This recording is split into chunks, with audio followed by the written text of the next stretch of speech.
Thank you very much, Farah. Before I start, I want to extend a warm thanks to all the people of Sri Lanka.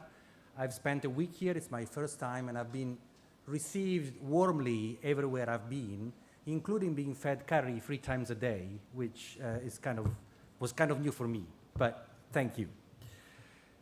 As many of you know, Human Rights Watch has worked in Sri Lanka for decades, documenting human rights violations and campaigning alongside our local partners for justice and accountability.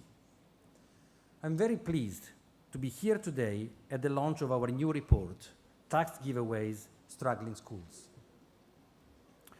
We at Human Rights Watch work with many of you to convince the UN Human Rights Council to extend the mandate of the UN's Accountability Project, which collects, preserves, and analyzes evidence of war crimes and human rights violations.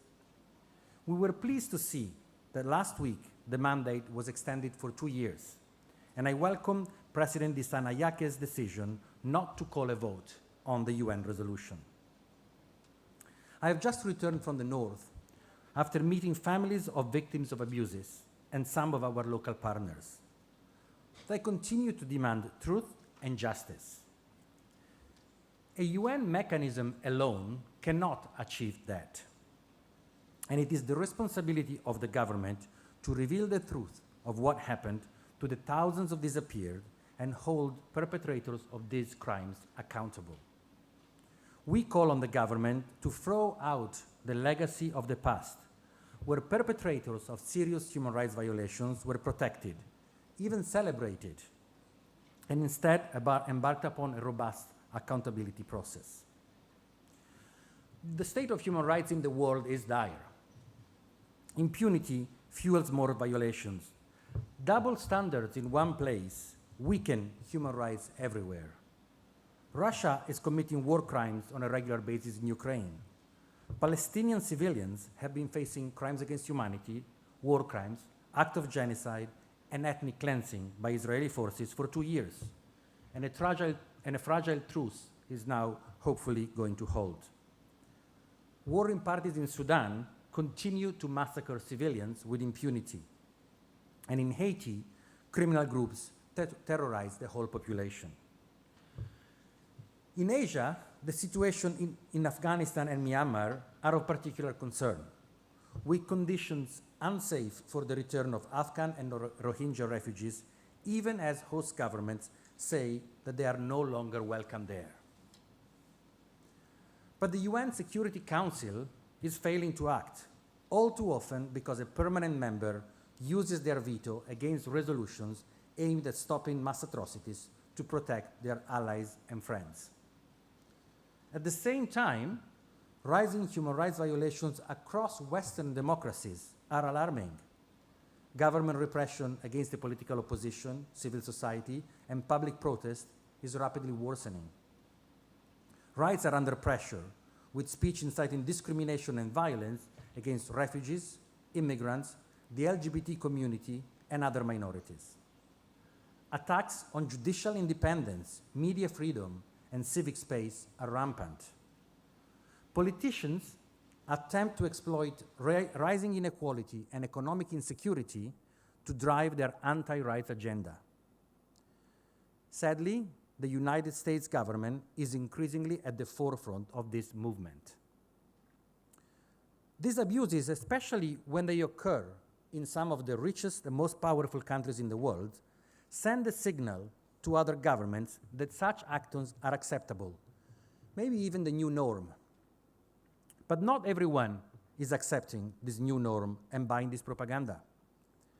Sri Lanka was faced with a devastating economic crisis in 2022.